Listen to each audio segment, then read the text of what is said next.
And we are now in recording.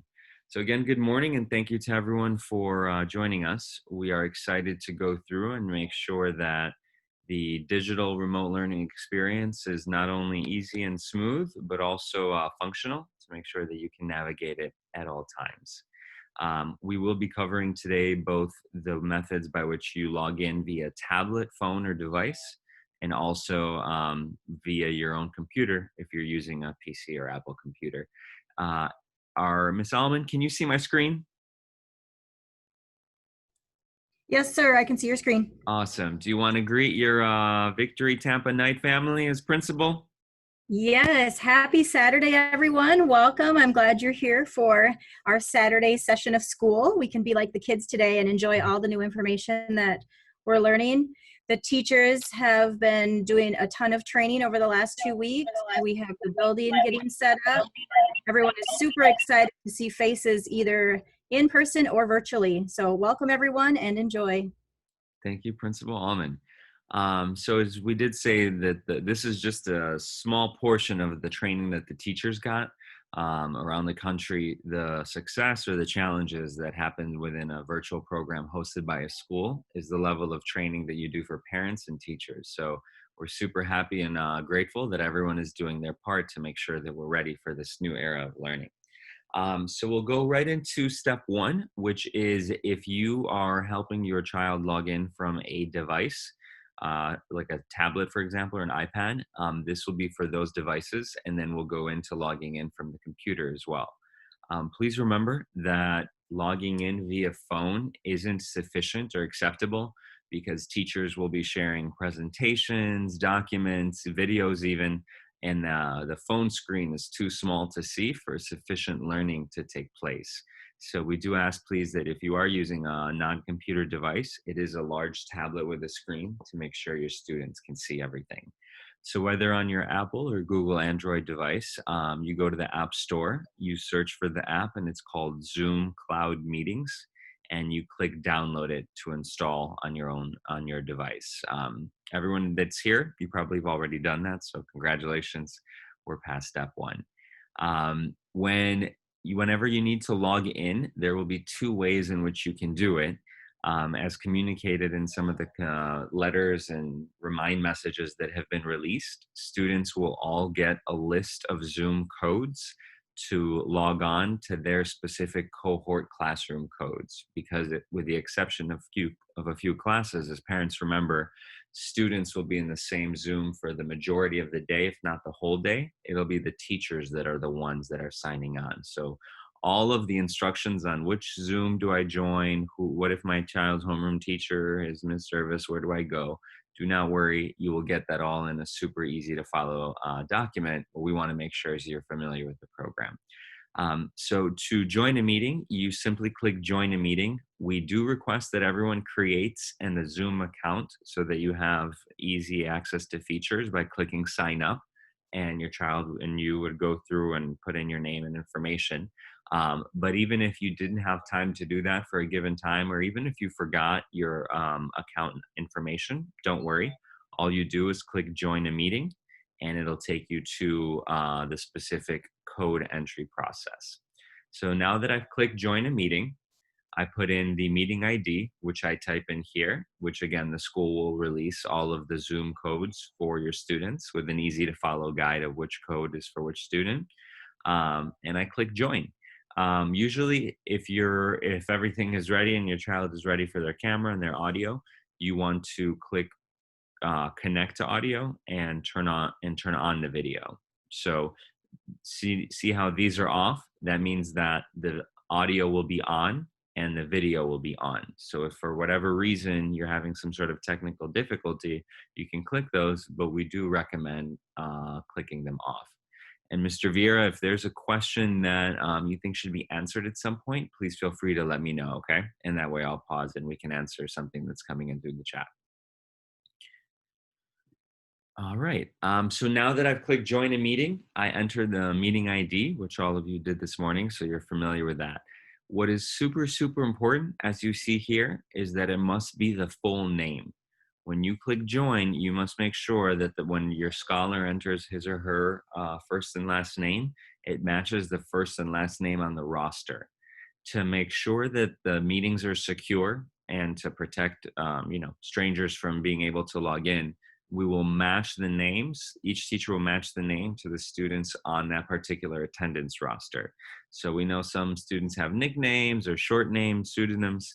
Please, please, please make sure that the full first and last name is entered. I know we have a couple parents logging in late.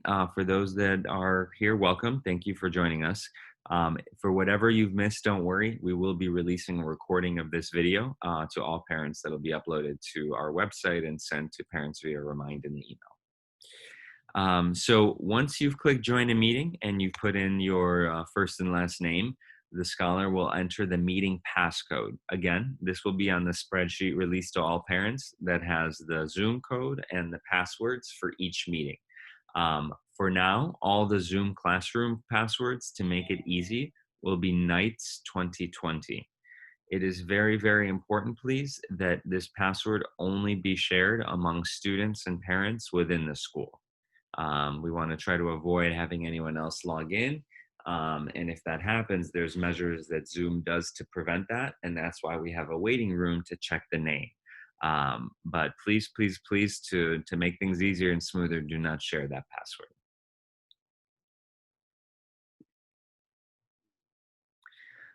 There are times when if your student or scholar logs in that the host might be starting the meeting. This usually should not happen, but if for some reason, let's say there was an internet issue with the at the teacher or something happened at the school and we have to re-log in, the student or you will get a message saying, wait for the host to start a meeting. Don't worry, that's okay. That just means that we're just allowing the people one by one. Remember that the teachers have to check each student's name in the morning, and if ever a Zoom is restarted, to make sure that those students are on that particular roster.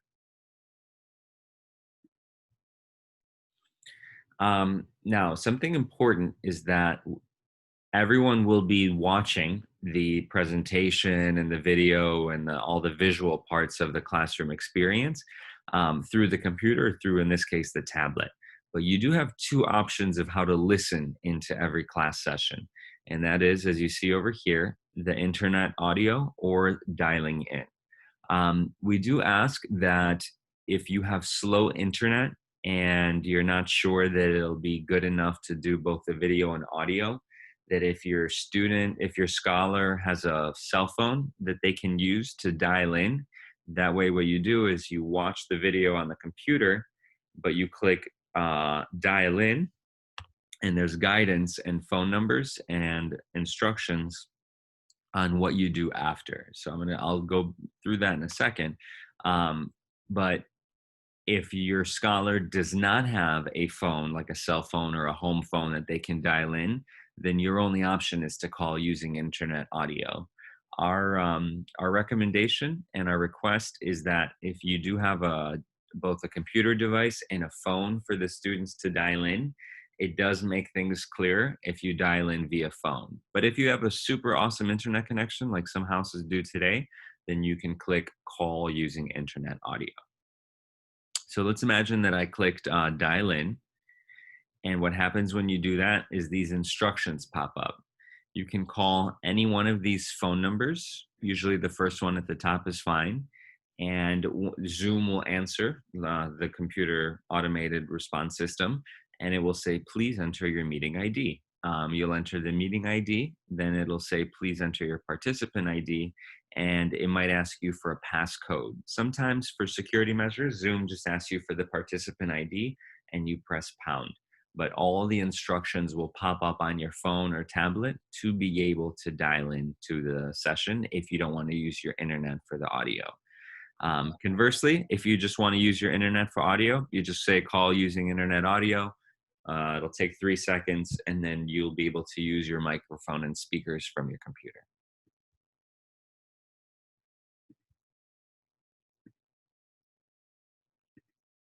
Okay. And then on your tablet or device or your phone, this is the screen that says you see your little window that if you see the screen, you're in the Zoom meeting.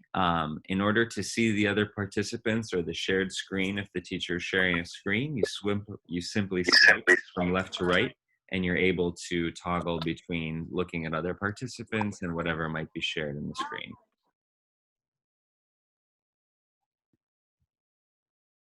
It's very, very important that during every classroom Zoom, that your video is on. So right now this video is off. The camera should not have a red line through it, but your line should be muted unless your student or scholar is trying to speak. If your scholar is trying to please unmute. The scholar will contribute his or her thoughts to the class, and then they'll mute again. This will prevent the background noise for all the other students within the classroom. Please remember that in order for your child attendance to count, that your video must be on at all times. The state has released strict regulations for online participation because this is an option that now parents have selected. So it is important that your child have their camera on at all times, please. And then at the end, you'll be able to leave meeting. You won't have the end meeting for all because that's only a host feature. But when your student is done with class for the day or is going to lunch, he or she can click leave meeting. So I'm going to stop sharing for a moment.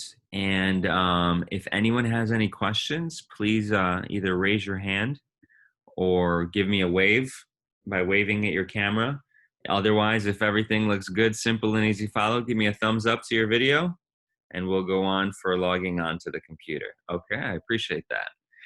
Notice how having your video on allowed me to be more interactive with you by being able to see that you have no questions. So that's why we do ask.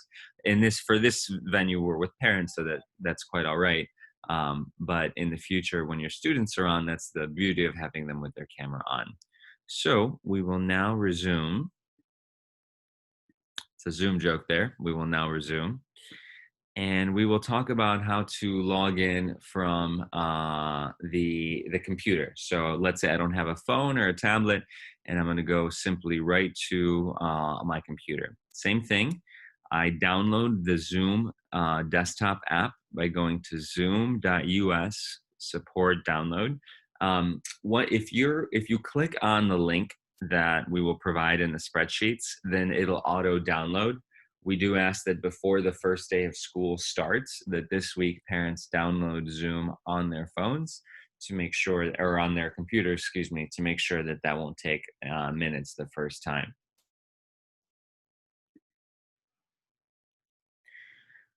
To sign into the account, you click join the meeting if you're a scholar, and then to share the screen, we'll show you how to do that in a moment.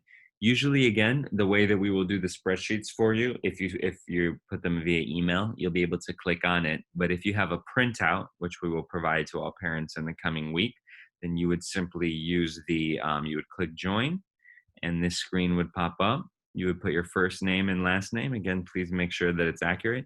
And you would put in the meeting ID like you did for today's meeting.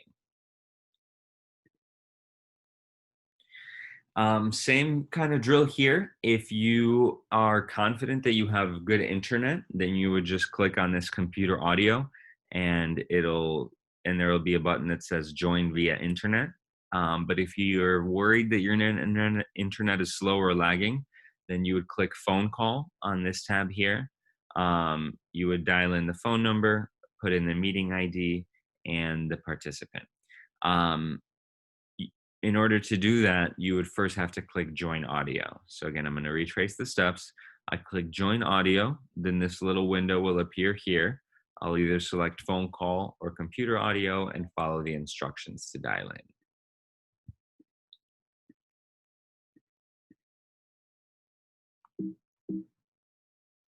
Now, once I'm in the Zoom, it'll look like this. Within the Zoom, it'll be important to make sure that, again, your audio and video controls are toggled appropriately. Please always make sure that your video is turned off and that the mute button is off as well. I'm sorry, please make sure that your video is turned on, excuse me, and that your audio is off.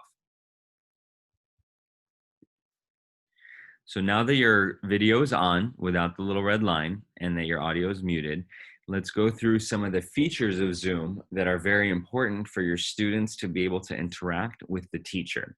So this year we trained all our teachers to try to simulate the live classroom environment by doing things like clapping, raising thumbs up. A lot of teachers will say, does everyone understand this concept, or do I need to re-explain? And students will do the little thumbs up button. So some of you probably have it on your Zoom here. You'll see a little button that says reaction. So you click the reactions and you can either click the clap or the thumbs up button. But that'll be very, very important. I want to stop sharing for a second. And if anyone has a reaction button, do you see where it is on your Zooms currently if you're logged in from your computer? Perfect. I see everyone is using your thumbs up. Awesome. I see we have a scholar leading the way with mom, which is awesome. That's the beauty of this new era, right? Sometimes our kids are going to have to help us find these buttons and stuff. So I see that everyone is seeing it. Again, it's at the bottom center of your screen. It is a very useful feature. So please make sure your scholar knows where that is, because we will use that during classroom instruction. The other feature that we use is the raise hand feature. Now this is, if you look at where all the names of the participants are, towards the bottom, you should see a little button that says raise hands. And we do want to give everyone the peace of mind. I see a lot of people are raising their hands now. Excellent. There's also a polling feature in which you can say yes and no, and the teachers will be using that a lot to answer yes or no questions to the students. It is important that the parents know that we're going to do an even more in-depth training with the students during their homeroom classrooms in the first week. But we always want to equip and empower parents with the information. So that's why we're going through the functionalities that your students would need. The other cool feature that Zoom has that is very secure is the chat feature. Notice how this says to everyone, students for the most part, unless they're all trained in the procedure, will only be able to chat with the teacher or with select other students. But you can make sure to let your scholars know that if they have a question for the professor, they can type it in there and the professor will get to it at the times that they answer student questions. So this brings us to the end of the process for the technical Zoom training. I think there were some questions regarding if, yes, sir. Arthur, once they ask the questions that they may have with Zoom now, then we're going to go live to show them how to access their Google Classroom, and I'll walk through the presentation and you'll show your screen on the email and walk them through it. Okay. Okay. So if there's any questions with Zoom, we'll take those questions at this moment. I'm going to stop sharing the screen for a second. Looks like the chat said good to go when we're ready. Jeffrey, Right. do you want me to review the distribution pickup schedule? Yes, please do so at this moment. Arthur, the raised hands, I don't know if you want to just confirm if those are raised hands because of questions or just yeah, I think we does anyone still have any questions? I think that was from our exercise of raising hands. Everyone is good to go. Okay, so all right, I love the thumbs up, D'Angelis. Thank you. Rodriguez family leading the way with how they're participating in Zoom. All right, so let me go ahead and share the screen. Artur, we do have a question from Miss Daner. Okay, go ahead with your question, please. If you want to unmute yourself. Got it, thank you. No What will our process be if there is an internet outage or an issue arrives with Zoom that our children will not be able to log in? So that's a very important question. That's why we recommend that the parents sign in through the phone, because if there is an internet outage, your child still stays connected through the phone. It doesn't impact their connection and they can alert the teacher. If for whatever reason the Zoom totally goes down, then at that moment, the students are going to have their own Remind account with the teacher, and they'll be able to communicate with the teacher via Remind right away to let them know. So during the distribution center next week, all the parents are going to get the Zoom code for the particular, I'm sorry, the remind code for the particular teacher. And just like you've been sending text via remind to the main number, which is the one that we communicate with all parents, you'll be able to communicate with your child's individual teacher via that remind icon and code that you'll get for that teacher. Also, in the distribution day, you're going to get a Google number that's going to be for the technical hotline. And anytime there's a technical difficulty that you may have at home with regards to your child accessing Zoom, then you'll contact the technical hotline and our technicians will be able to support you in making sure that you have assistance as long as it relates to the Zoom and simple items that are can communicate with either of those individuals and Sarah in the main office and let them know that something's happened to your Zoom, and we'll definitely give you, we'll take that note, and your child will not be penalized for that.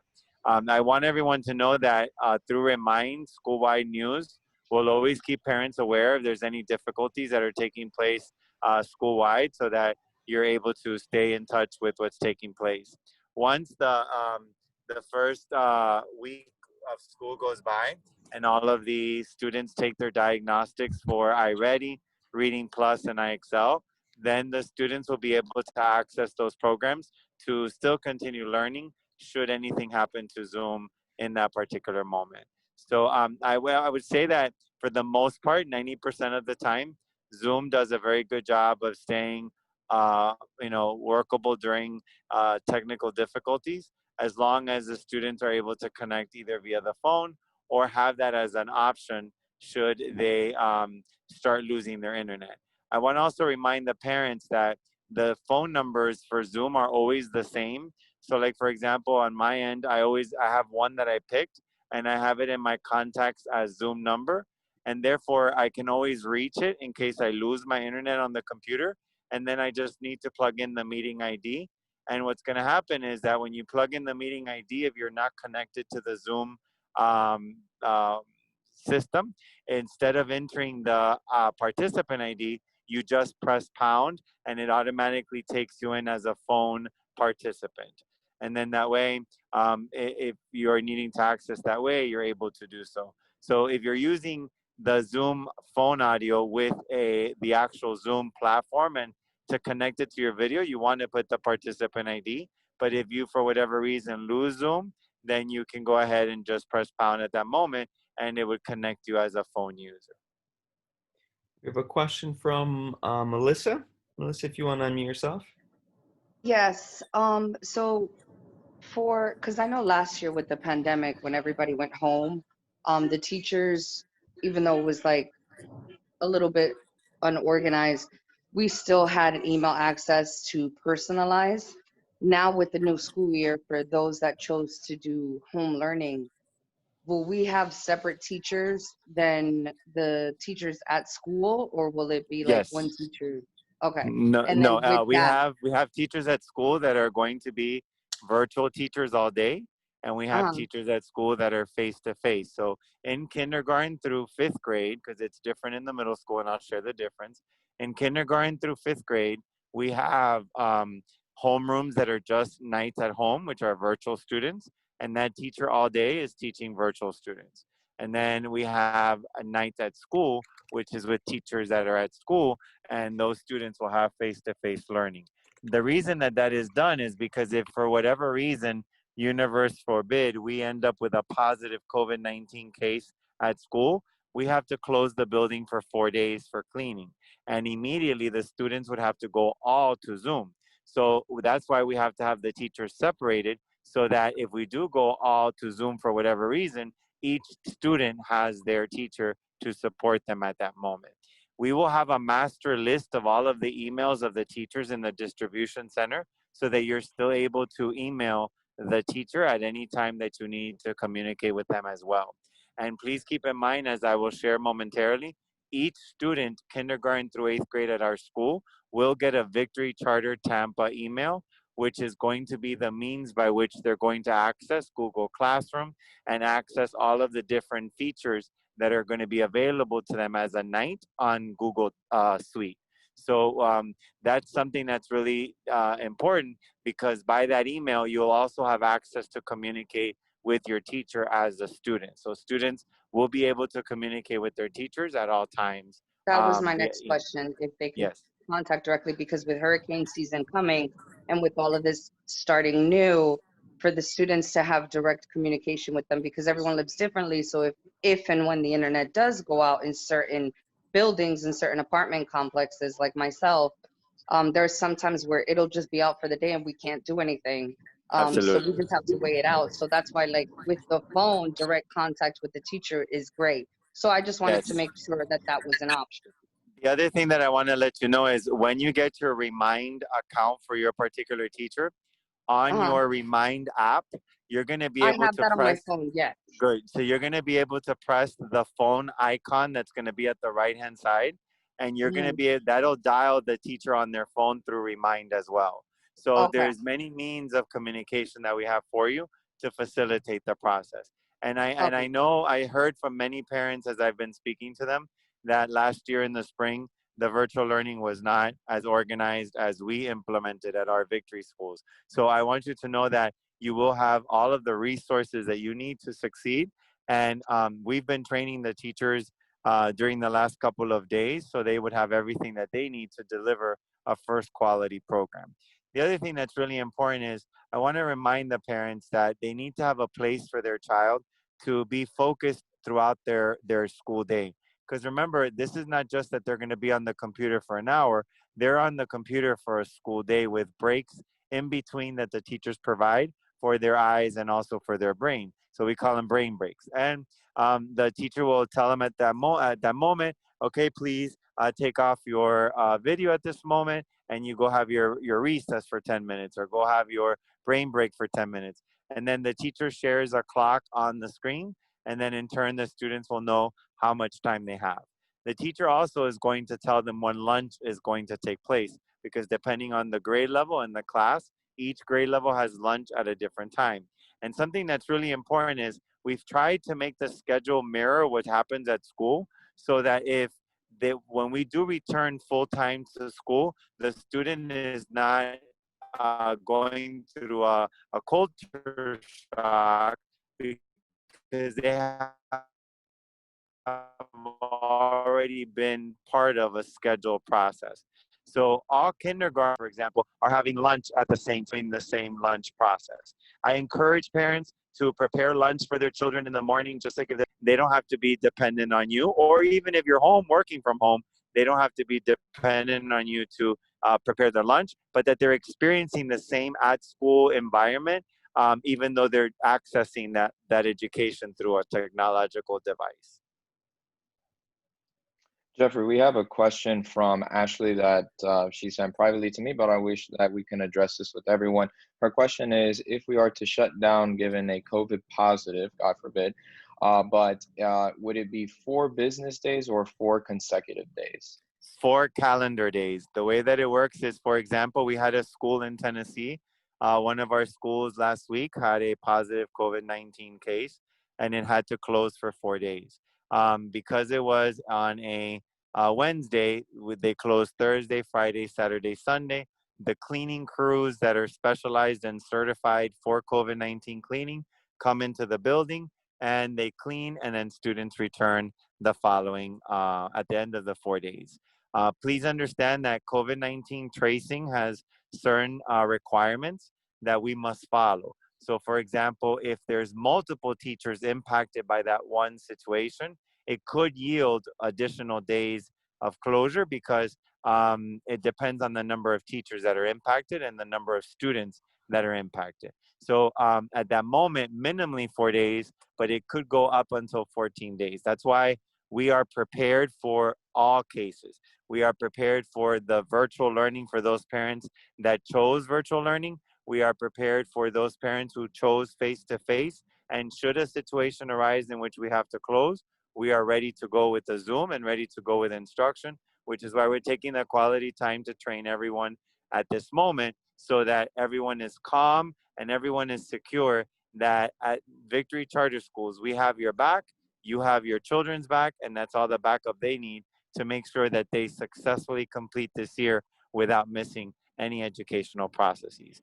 In addition, I want the parents to know that the way the instruction is held at the school, students are going to be submitting their work through Google Classroom, whether they are face-to-face or whether they are virtual students. And the reason we do that is so that the students become well versed in how to access Google Classroom and how to upload work, so that if we should have to close, it doesn't create any stress on them with regards to an unknown. So the first 2 weeks of school, we have empowered the teachers with modules on how to train their students to become responsible digital learners. Whether they are face-to-face or virtual learners, they're going to learn all of the different routines and procedures so that they can leave school prepared every day for whatever the universe has destined for the next day, because everything is very unpredictable given the circumstances of this pandemic and the fact that it's not within our control what occurs on a daily basis. So again, parents, I want you to know that you've made the right choice to come to Victory Charter Schools Tampa. As a Knight, we will charge forward with success as we always do.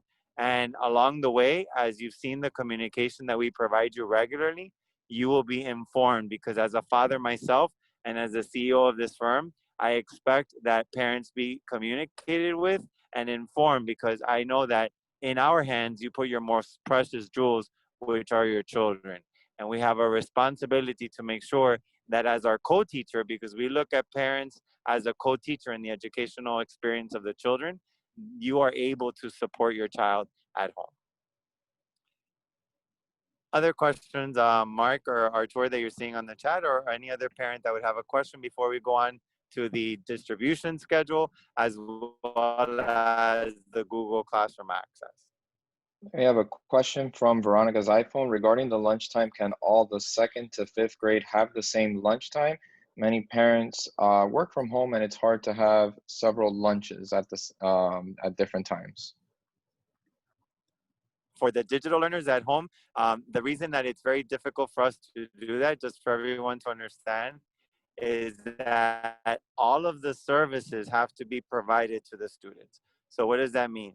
Students have to have PE, students have to have music, students have to have their ELL classes that provide the individualized support. The students must follow a schedule similar to what they are doing at school, because our teachers that are providing those services have to provide them for the entire school. So what I can tell you that unfortunately that is a very difficult request, only because we have to maneuver the ability for counselors to provide counseling for all the different auxiliary courses that come with a school. Plus, our teachers that switch in departmentalized classes need to be able to teach the language arts and then teach the math. So we have to be able to maneuver a school-wide schedule for that purpose. That's why I'm recommending to the parents that when you wake up your child in the morning, have them pretend they're going to school. Okay, this is your lunch for today. This is your book bag with your materials. Go sit in your desk, because you want to mentally have them experience as close to being in the building as possible.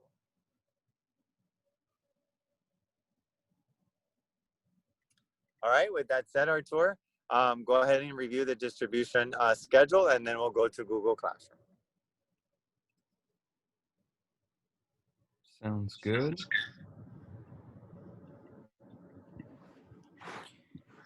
All right, so hopefully everyone can see the schedule. So we have tried to make this as safe, structured, and socially distant as possible.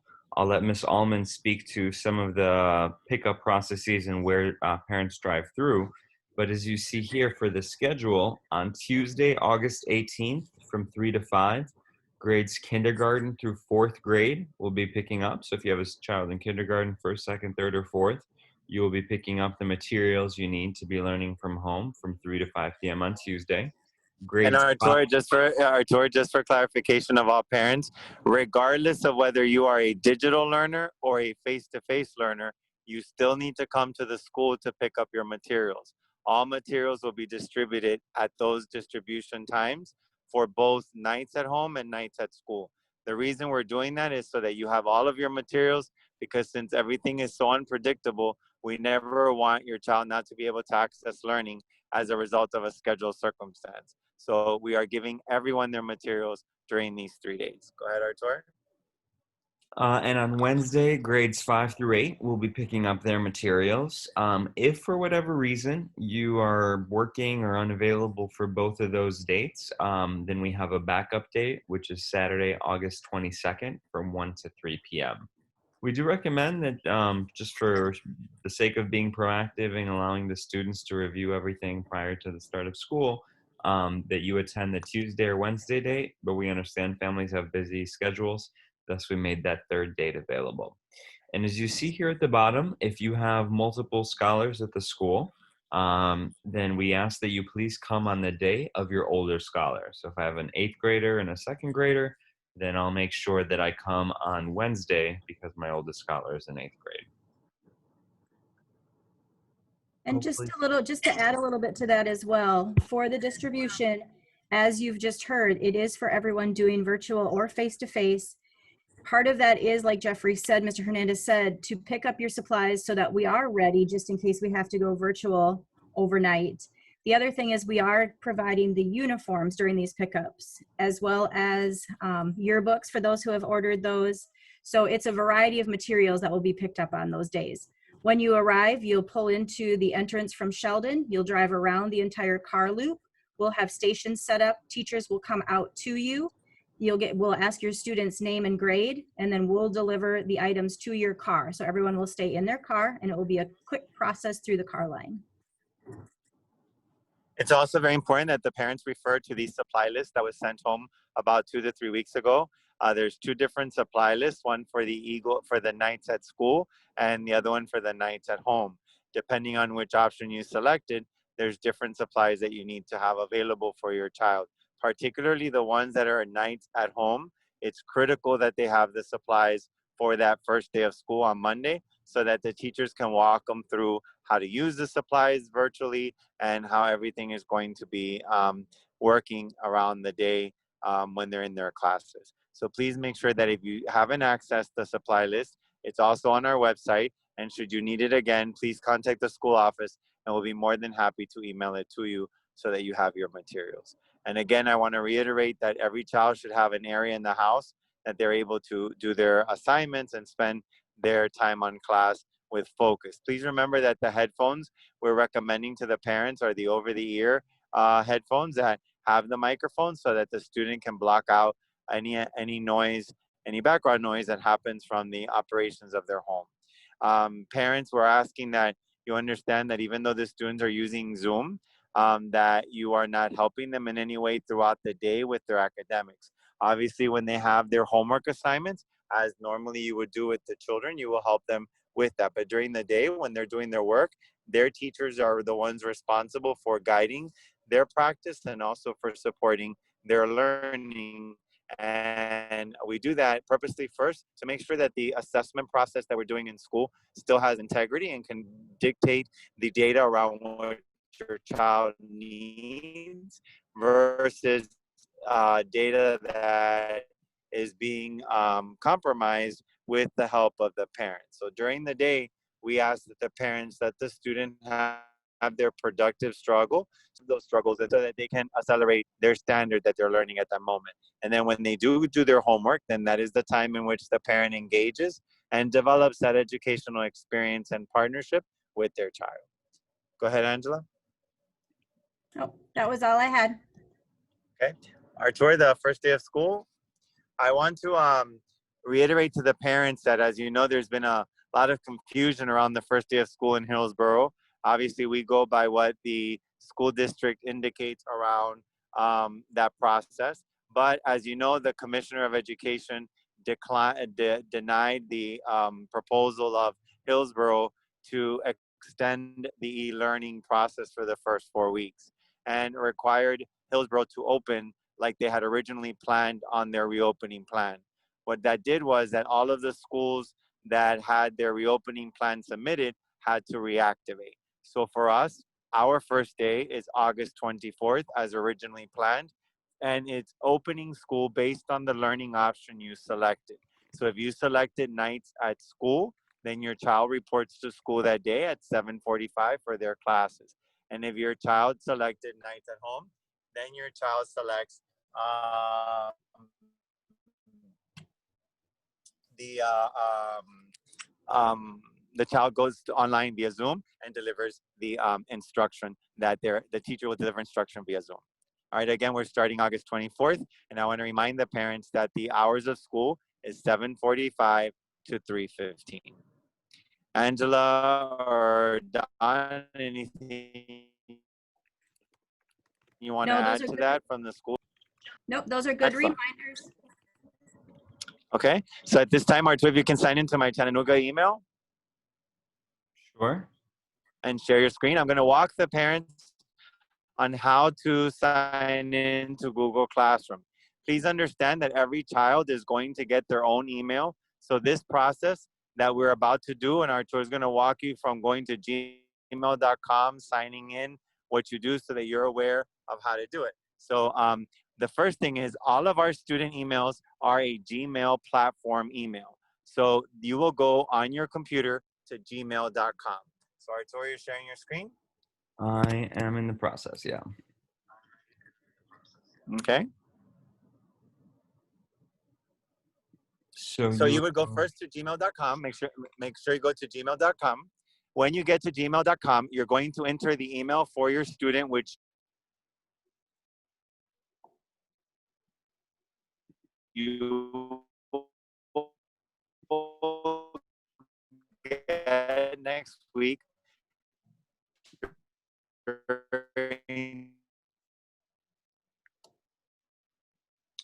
Jeffrey's logging in a bit. The I believe what he was saying is that, distribution process. there we go. The email is going to be underscore last name at victorychartertampa.org. So where it says email, when you go into email, it's your Gmail, sign out of there, Artur. When you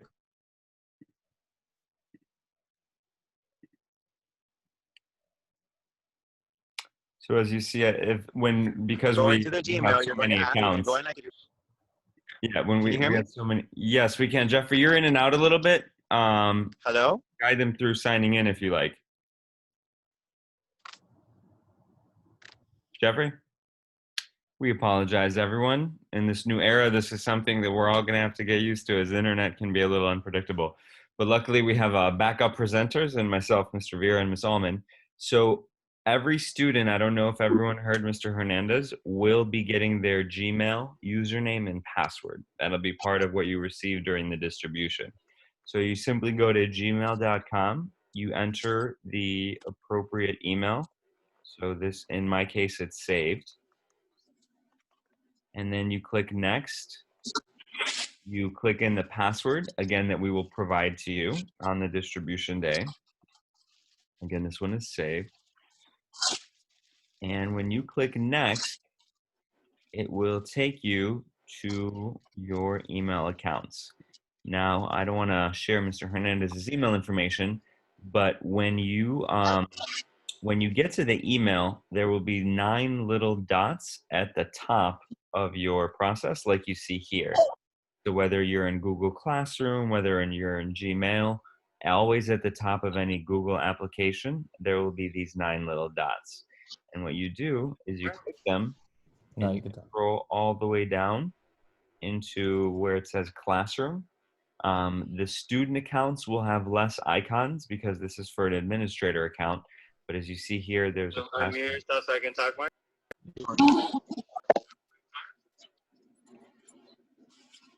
an alternative login process going on.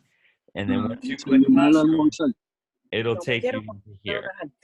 Bueno, pero allí puedes coger, allí hay sopita, pero también hay. Okay, so as you saw, we went from our Gmail, we clicked the 9 little dots, we clicked on Classroom, and now we're in this screen here. Any questions so far on how to get into the Google Classroom page? Artur, I'm back. I'm sorry, I had a technical difficulty. That's okay. So I just guided them from to going to gmail.com, logging in their Scholars username and password, going into their email, clicking the 9 little dots, and going into the classroom. And then when you're in the classroom, your child is only going to have to do join the class. There's an icon at the top for them to join. You will have during the distribution day your codes for your child's Google Classroom. And once they add their classrooms become active, just like you should see on the screen now. All the different dashboards with their classrooms, right? So as soon as you put in the actual code for the different classrooms, it will stay there permanently. You don't need to put that each. Once you put it for the first time and you click on your Google Classroom for your child to be able to access. In the classroom will appear there because all of the students in the middle have one Google Classroom per teacher. So depending on the period, the children will sign in for that Google Classroom. All of those instructions will be made available to you when you are picking up your materials at the distribution center. Okay. Jeffrey, you broke up a little bit, but I think we got most of what you had said there. Does anyone have any questions up to this point? If you would like to repeat it, Artur, that'd be good. What was stated was that everyone will receive their Google Classroom codes. You will only have to put it in one time. So notice that, excuse me, I click the little plus sign. I click join to class. And now my grade 7th math group or my 4th grade first group will always be there. So that way, the next time as a student, if I log in again, I just have to go in, click the 9 little dots from my email account, click classroom like here. It'll take me to the screen, and then I go in and I click on the classroom, and that's where all of the functionality will be up from there.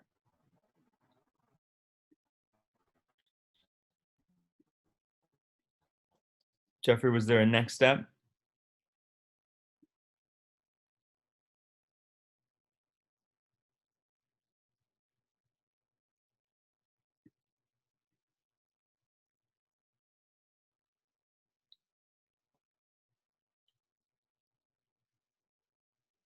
Before we go to the next steps, Mark, are there any questions in the chat? Information with regards to those numbers. That was it. That's all that also be provided through the actual Google Classroom. I just wanted to show them how to access it. Okay, great. So for those of you that didn't hear, we just wanted to make sure that parents knew how to help their students log on.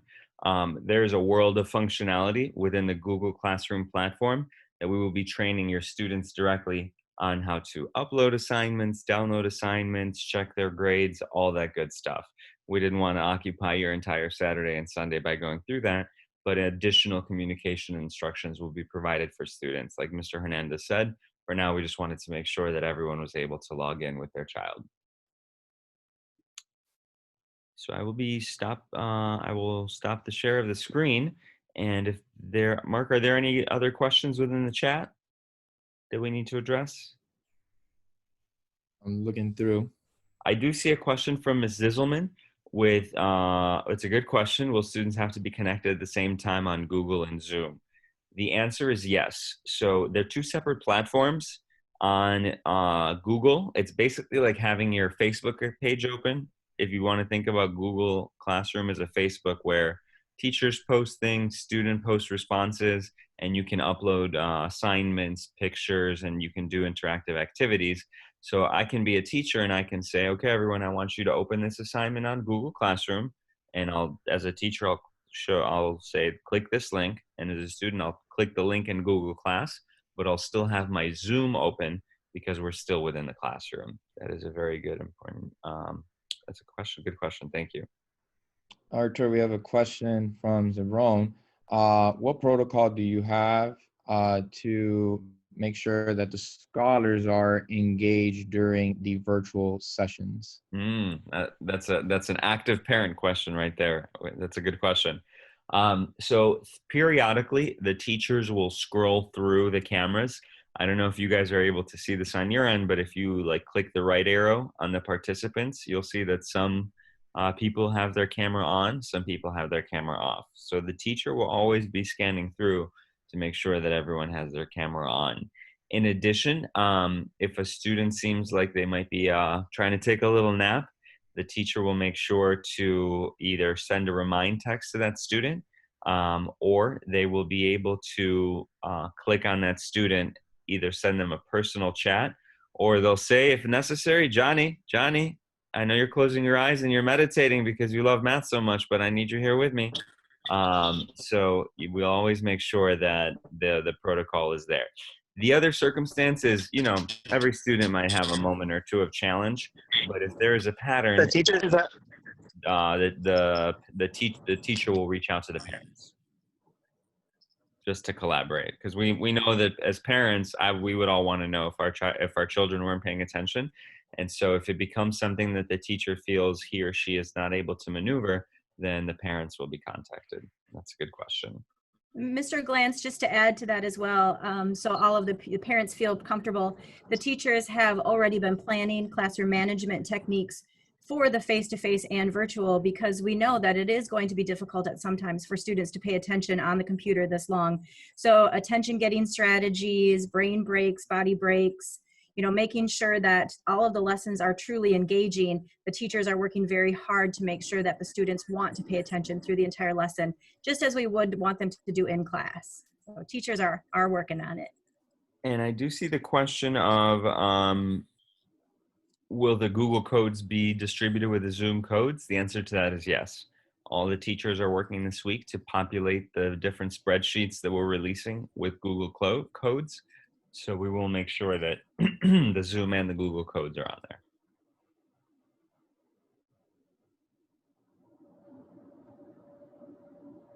there. If there are any questions about devices, we ask that you please contact the school directly and speak to an administrator. The answer varies depending on the grade and the circumstance. So we ask that you please call in, and if you have some sort of question about your specific device. We will also be releasing, along with the distributions, a phone number for technical help support. Obviously, as you know, we have a limited number of people between the administrators and other individuals that can help, but we promise that every person in the school's faculty and staff will be either instructing class or supporting instruction, which includes technical highlights. I'm getting a little wave from one of our friends, so we're waving back at you, buddy. Nice. Thank you for the nice wave. Anyone else? I did see a question here asking if parents should go over this information with their students or if teachers will be doing that. Again, as Mr. Hernandez said, we're going to collaborate with this. You're kind of our co-teachers this year. So it is definitely a great thing for parents to communicate what they've learned with their scholars, because then they understand as well. Mom and dad have been through the training, grandma and grandpa have been through the training, we're all on the same page. But most definitely, this is something the teachers will spend a lot of time going over the first 2 weeks of school. Just as we would in face-to-face, all of the rules, processes, policies, procedures, we will go over how to do everything and practice. So they will be able to teach you as they learn as well. Question from Rocky: when will the students know who their teacher is? We're working this weekend to make sure that we are aligning the students from the virtual and the live instruction teachers. So you'll be receiving your teacher, your schedule in regards to who will be your teacher, this upcoming distribution line that we will be doing. And we have time for one last question. Do I see Dangelis Rodriguez with a hand up? Or was that from our previous activity? Ms. Rodriguez? Oh, I have a question. Yes. The question is, how do you sign up for like counseling or like extra help classes? Excellent question. Thank you for that.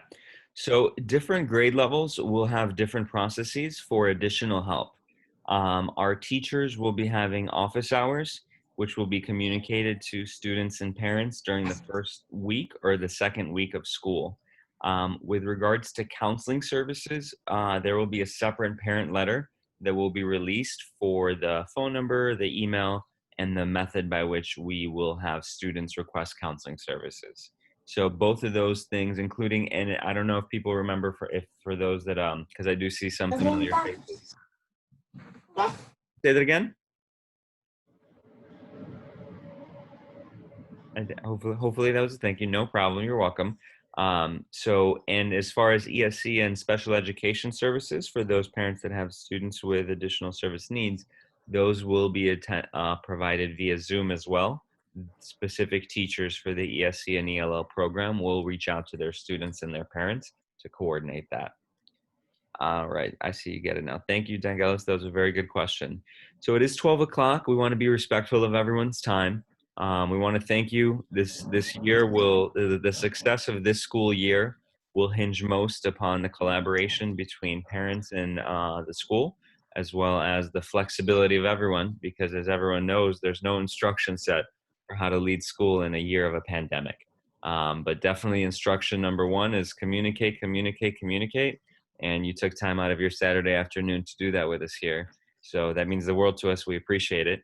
And we look forward to, as Mr. Hernandez and Ms. Allman said, charging together as knights, because that's what we do. And we will charge towards victory in the end. Everyone have a blessed weekend. Please stay safe. Please stay healthy. And we will continue to be in touch throughout the coming week. Have a wonderful day. Thank you, everyone. Bye. Bye. Goodbye.